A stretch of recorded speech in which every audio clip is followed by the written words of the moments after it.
আমি Zakaria Mahid tin can printing and manufacturing এর উপরে বেশ কয়েকটি টিউটোরিয়াল তৈরি করার চেষ্টা করছি এবং আমার ইউটিউব চ্যানেলে আপলোড করছি। সর্বশেষ আমি বেশ কয়েকটি টিউটোরিয়াল আপডেট করেছি এবং আপলোড করেছি। বেশ সাড়াও পেয়েছি। উল্লেখযোগ্য বিষয় হচ্ছে যে সুদূর পঞ্চগড় থেকে একজন তেল ব্যবসায়ী, ভোজ্য তেল ব্যবসায়ী, যার একটি ফ্যাক্টরি আছে সরিষার তেলের, পাশাপাশি তিনি সয়াবিন তেল, কালিজিরার তেল এবং অন্যান্য তেলও করে থাকেন। তবে তার সবচেয়ে বড় প্রোডাক্ট হচ্ছে সরিষার। সরিষার তেলকে সাধারণত পেট বোতলে তিনি প্যাকেজিং করে থাকেন, বোতলজাত করে থাকেন। তার রিকোয়ারমেন্ট হলো, তার প্রয়োজন হলো কাতিতে তিনি প্যাকেজিং করবেন বা কন্টেইনারজাত করবেন। তিনি আমার কাছে জানতে চেয়েছেন যে কিভাবে একটি স্কোয়ার বক্স টিন ক্যান তৈরি করা যায় বা কাতি তৈরি করা যায়, প্রসেসটা কি, কোন পদ্ধতিতে এই কাতিগুলো তৈরি হয়, এই বক্স টিন বক্স ক্যানগুলো তৈরি হয়। মূলত এই কাতিগুলো, আমি কাতি বলবো, কাতি সহজেই রেকগনাইজ করা যায়, বাজারে এই কাতিগুলি খুবই পাওয়া যায়। 15 লিটার 16 লিটারের কাতি পাওয়া যায়। এই টিন ক্যান বক্স গুলো বা এই কাতিগুলো মূলত 3 পিস ক্যান, কারণ টপ, বটম এবং বডি নিয়ে তৈরি হয়। টিন ক্যান কাতিগুলো দেখতে কেমন?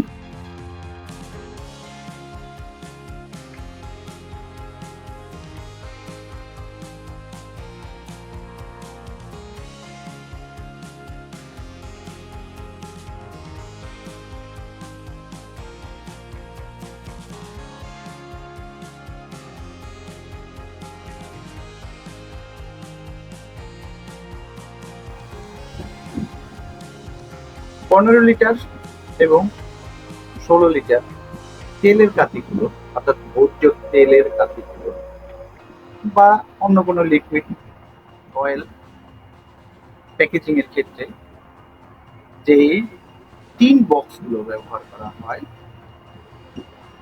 এগুলো মুদ্রণের ক্ষেত্রে, প্রিন্টিং এর ক্ষেত্রে আমরা টিন প্রিন্টিং প্রসেসে ব্যবহার করে থাকি, অর্থাৎ 4 colour offset printing process.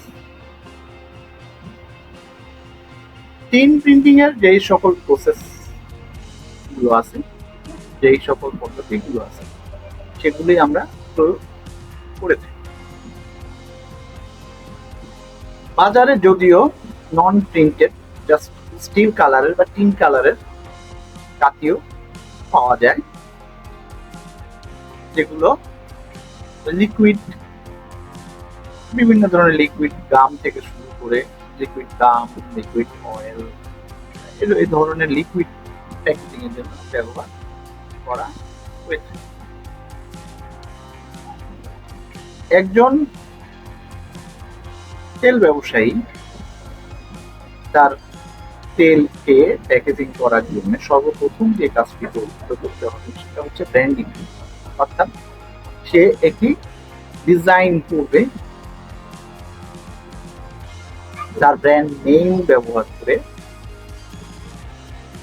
Creative designing, সেই ডিজাইনটি আমরা সংগ্রহ করি, অথবা ক্লায়েন্ট আমাদেরকে বলতে পারে যে আপনারা ডিজাইন করে দেন, একটি ক্রিয়েটিভ ডিজাইন করে দেন।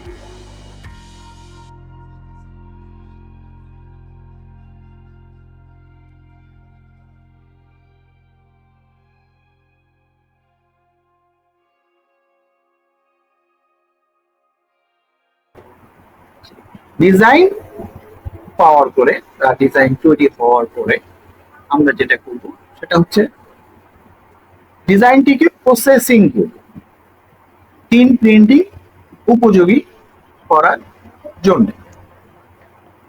তারপরে আমরা সিটিপি প্লেট তৈরি করব। যেহেতু এই টিন ক্যানের ডিজাইন গুলো অনেক বড় হয়, লার্জ হয়, এবং এই কারণে আমরা ফিল্ম আউটপুট ব্যবহার করে পিএস প্লেটও তৈরি করতে পারি যদি অ্যাভেলেবল হয়।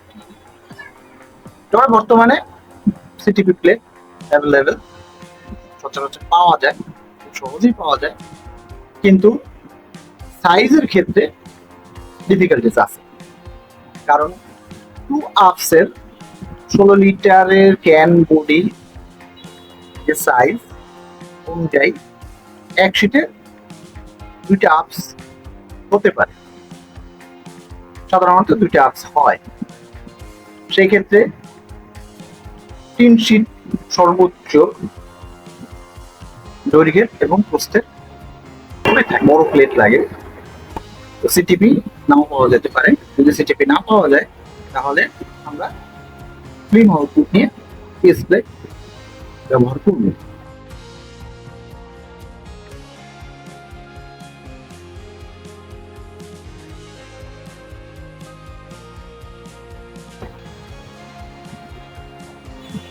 শিট প্রিন্টিং হয়ে যাওয়ার পরে, 3 শিট প্রিন্টিং হয়ে যাওয়ার পরে যথারীতি আমরা কি করব, আমাদেরকে স্লিটারিং করব।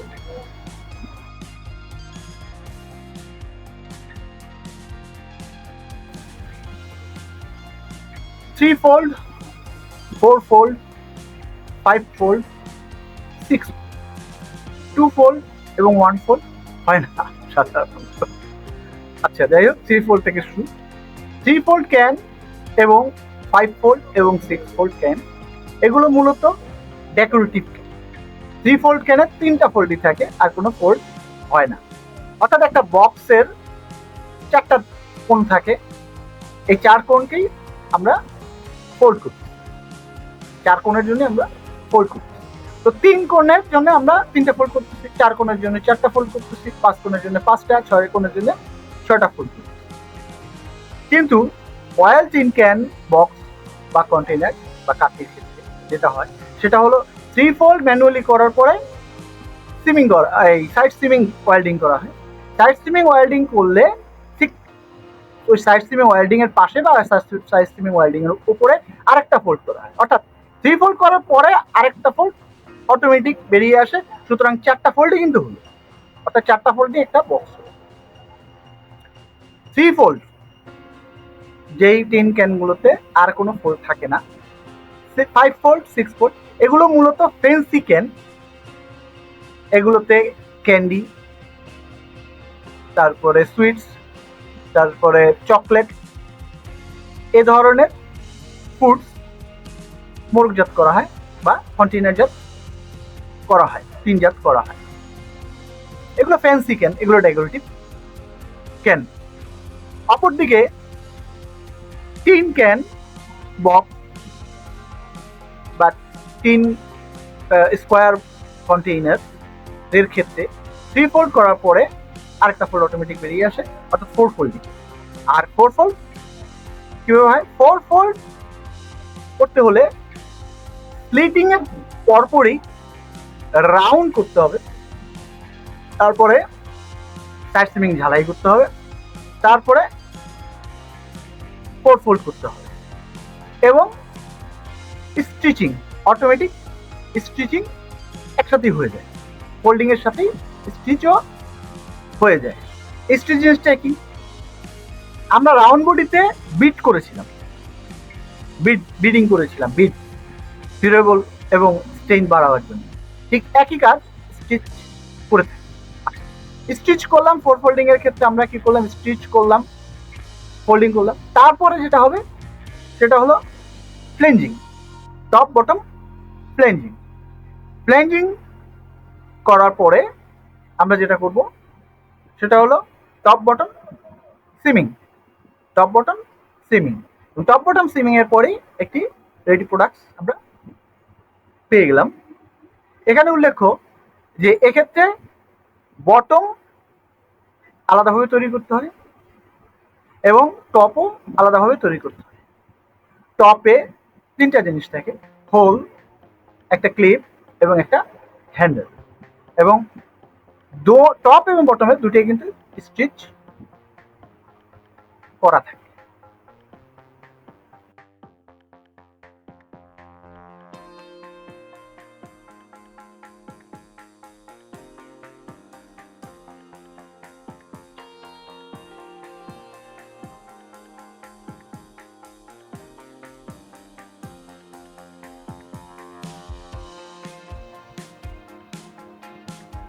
ডাবল সিমিং করার ক্ষেত্রে টপ লিড এবং বটম লিড দিয়ে একটি এলিমেন্টস থাকে যার নাম রাবার সলিউশন।